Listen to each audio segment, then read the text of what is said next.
Barka da zuwa tashar Face Hausa 24 TV. Barka da tashar al'umma.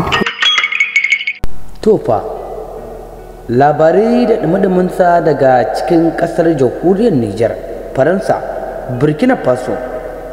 Masu rawa dai sai ku gyara zama domin jiwa kunnunku abin da ke faruwa, musamman ba akan wata babbar cakwakiya da take neman ta afka wannan kasashe guda uku akan fitarsu daga cikin kungiyar ECOWAS, wanda a yanzu ya ja cece kuce tsakanin shi mai kungiyar ECOWAS din shugaban kasa Bola Ahmed Tinubu.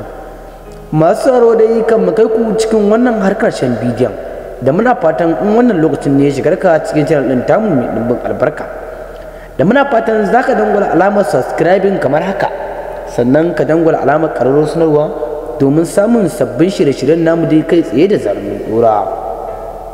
Masu tsaro dai sai ku gyara zama, sai ku buɗe kunnuwanku domin jiyo kunnuwanku abin da ke faruwa.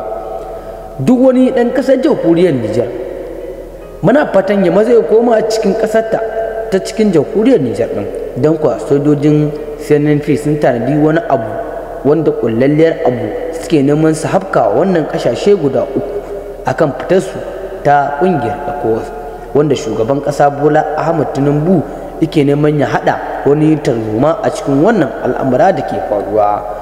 Masu mu dai wannan kaɗan daga cikin gundanar rahotannin labaran da muka kawo muku akan wasu al'amura da ke faruwa, wanda a yanzu ƙungiyar ECOWAS ɗin dai ake neman wasu cece kuce a tsakani bayan fitar wa'annan ƙasashe guda uku, jamhuriyar Nijar da ma Faransa da kuma Burkina Faso.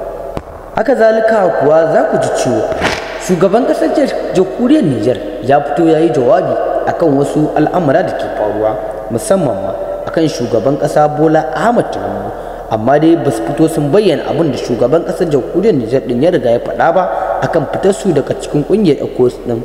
Masu haro so ku bi mu cikin labari na gaba domin jiwo kunnuwanku abin da ke faruwa. To Allah ya samu dace.